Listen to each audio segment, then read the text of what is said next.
So, welcome once again. We are now on Sutra number 29. By the way, last time we did chanting on the mantra that Master Choa has given us for, I wouldn't say connecting with, but for invoking the blessings of Parabrahman. Om Namo Parabrahman Om.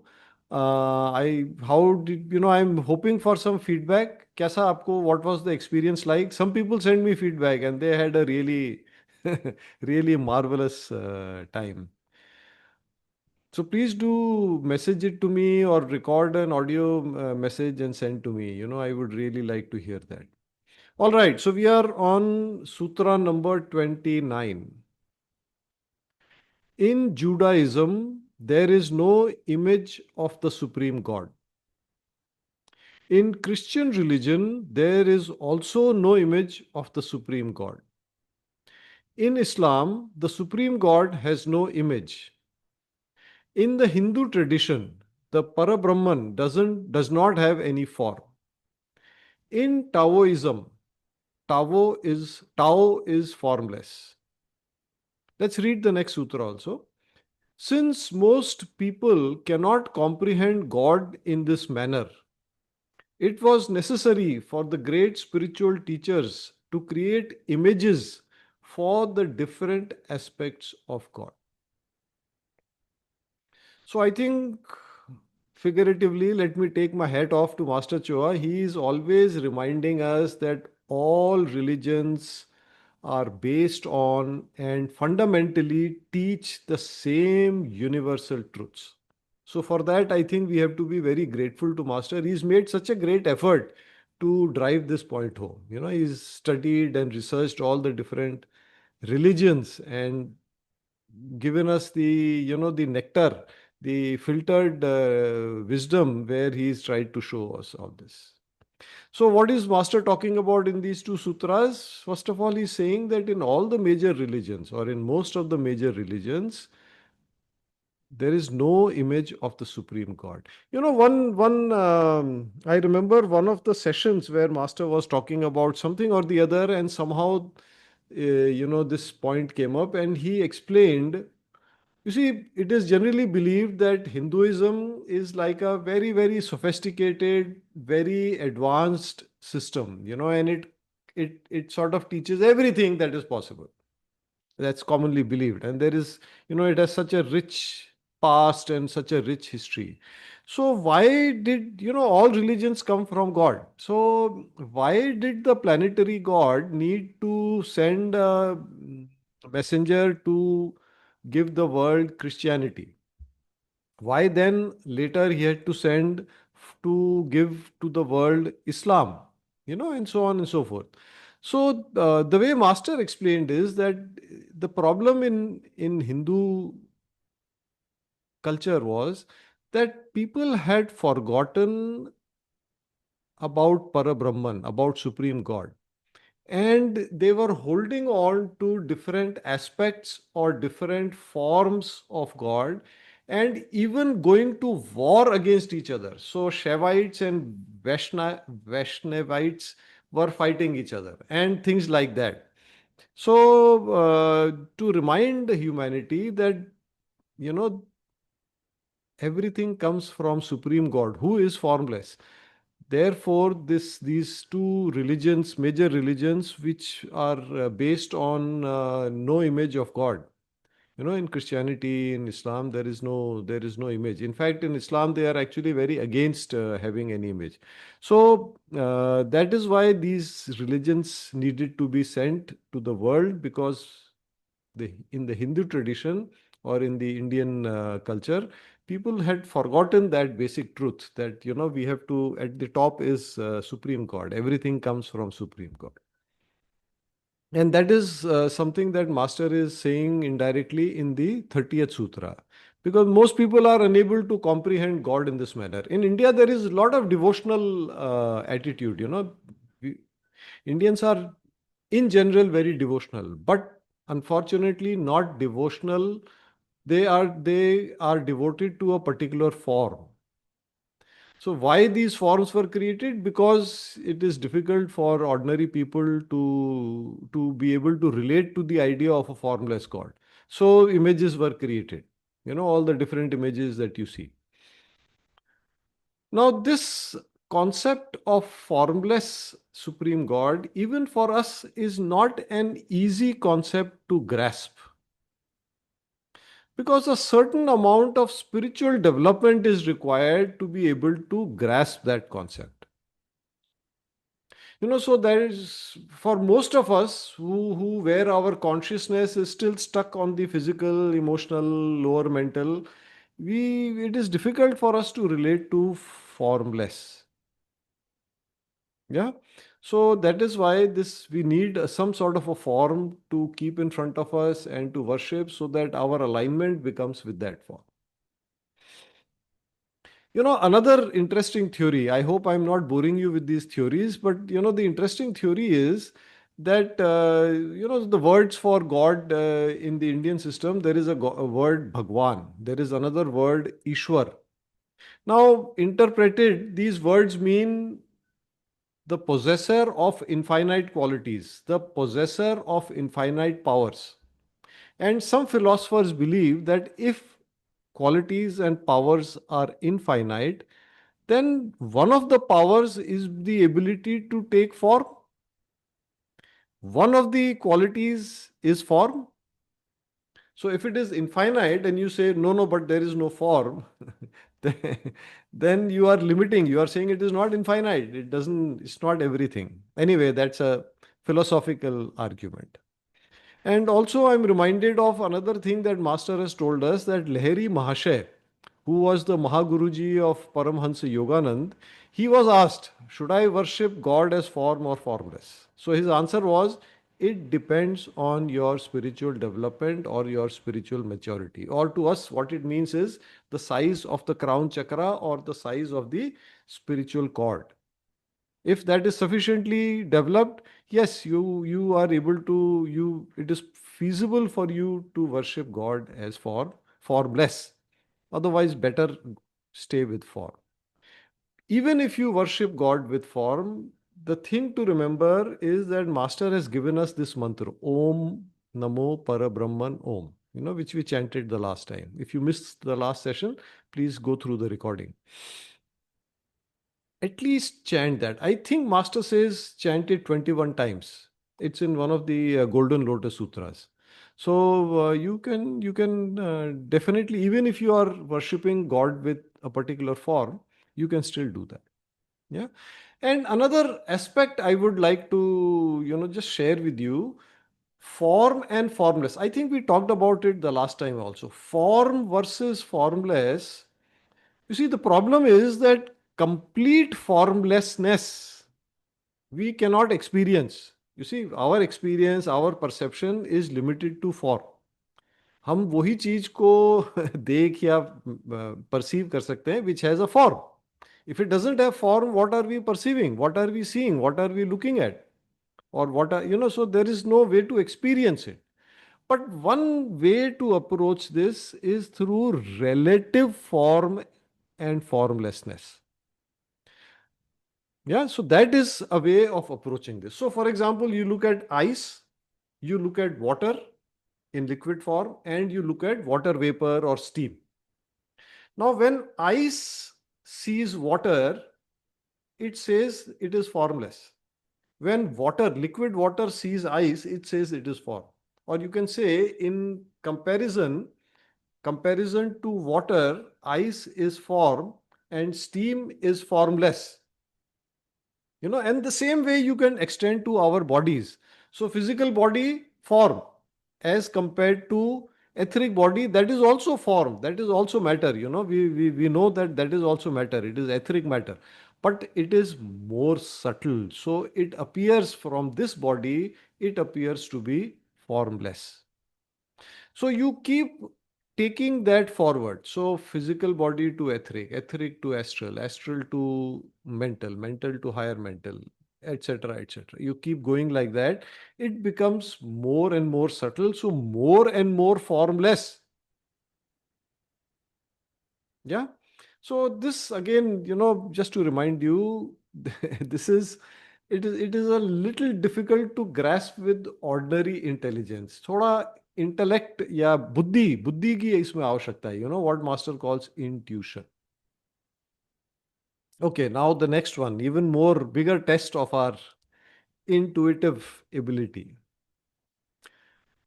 So sutra number 31. Principle of individuality and the principle of oneness.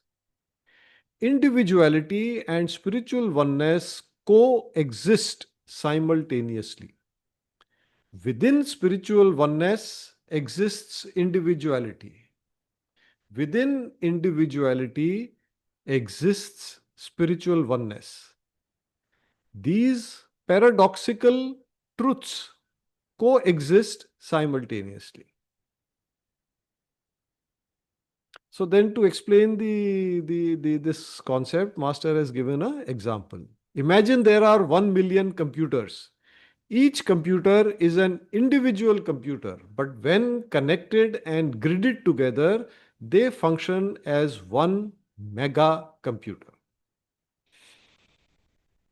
So this whole thing of paradox. Now this is one of the problems when we do study of spiritual topics, full of paradoxes. What is paradox? Paradox hota kya hai? So paradox means there are two things. They seem opposites. They seem contradictory. Both cannot be true at the same time, but they are. They are both. They seem, that if this is so, then this cannot be so. But this is also so, and this is also so. And in fact, when you get to quantum physics, even there you find that some things are kind of paradoxical. Like, for example, light. Is it a particle or is it a energy form? See, particle is different energy. If it is a pure energy, it cannot be particle. If it is particle, it cannot be pure energy. But that is what modern physics tells us. Depending on the situation, we will either consider it a particle or we will consider it as a energy wave. So same thing happens a lot. If you remember in this book earlier, Master talked about in one of the first chapters, Master talked about how quantum physics or quantum mechanics is now overlapping with spirituality. This is one of the areas. Ki paradoxes are there also and here also. If you want an even bigger example of paradox, there is the famous cat example. I think Heisenberg's cat or some scientist name. Usne he's given a concept of a cat. Is the cat there or not there? And he says it is there and it is not there. Something like that. Please read about it, then you may find something there. Yeah. Anyway, so let's come back to our sutra. Let's focus. But just a reminder, good deal of buddhi or intuition or expansion of consciousness is necessary. You see, this thing that Master is talking about, individuality. Individuality means is separate. This individual, this individual, this individual, they're all separate. That is what individuality is. Spiritual oneness. But spiritually they are one. So how can this be? Now, the explanation given in some of the books is that it depends on the level you are seeing this from. If you are seeing this from your normal physical level, it's a problem. You may not be able to perceive it. You may not be able to appreciate it. Just look at this diagram. This is from the book by Arthur Powell, Causal Body. If you want, take a screenshot. I mean, the colors have been added on. Now you can see each of these spokes. It's like the spokes of a wheel. Each spoke is each of us. All right?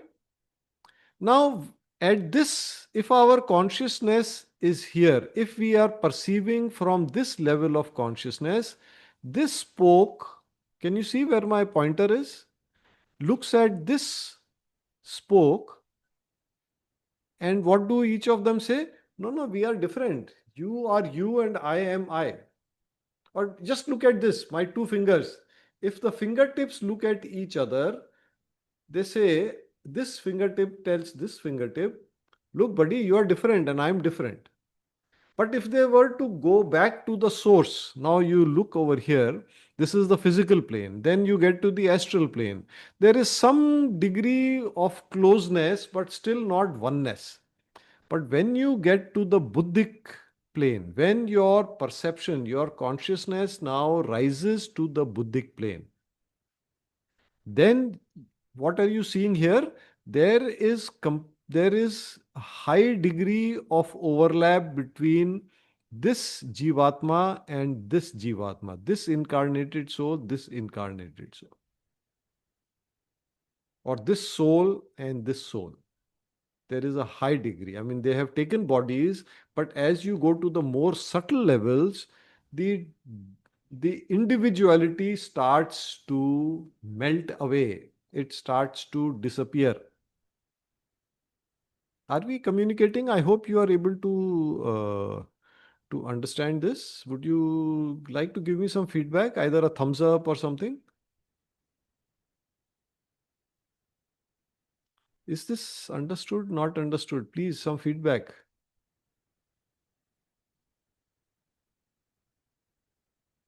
Can you hear me? Can you hear me? Sir, can you switch on chat? Chat. The chat is Yes, sir, we can hear you. Okay, so what's the problem? You can't chat? Typing is not working? we cannot type. Oops. It's long. Yeah. आस्था आप कुछ करेंगे उसके बारे में?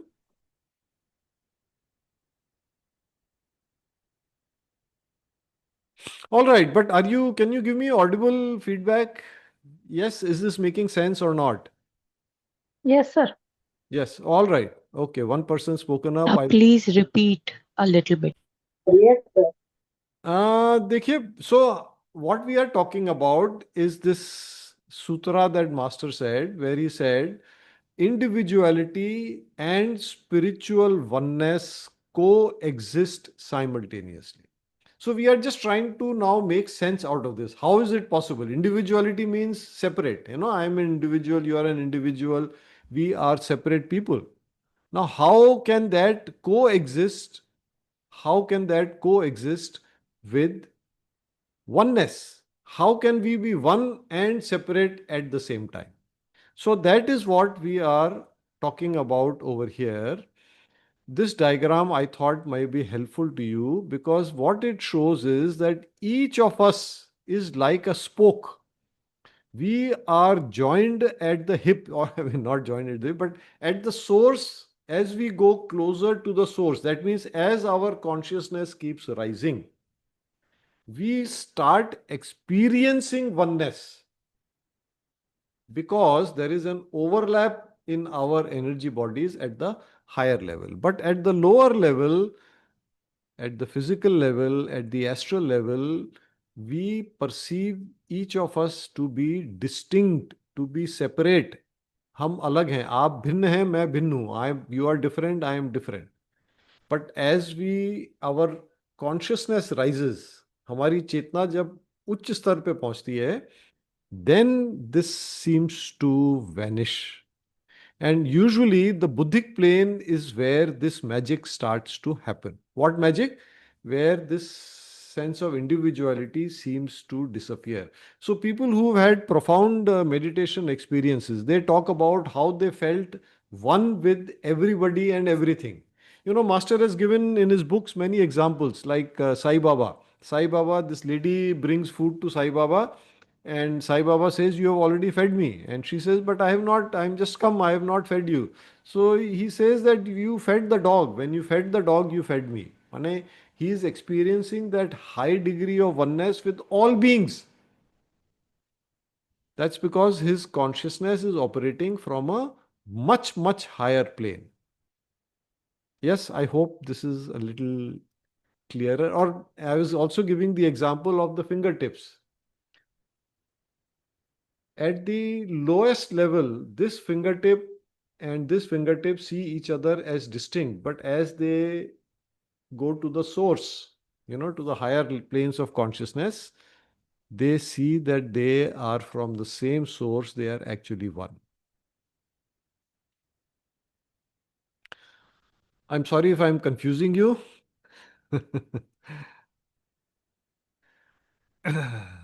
But that's how it is. These are paradoxical truths. Now, why Master talks about computers? Master and he says it explicitly in the next sutra. This advancement in science and technology is making it easier for us to relate to comprehend these deep spiritual truths. You know? To give you more examples of individuality and oneness, each cell of your body has its own individual existence, its own individual consciousness.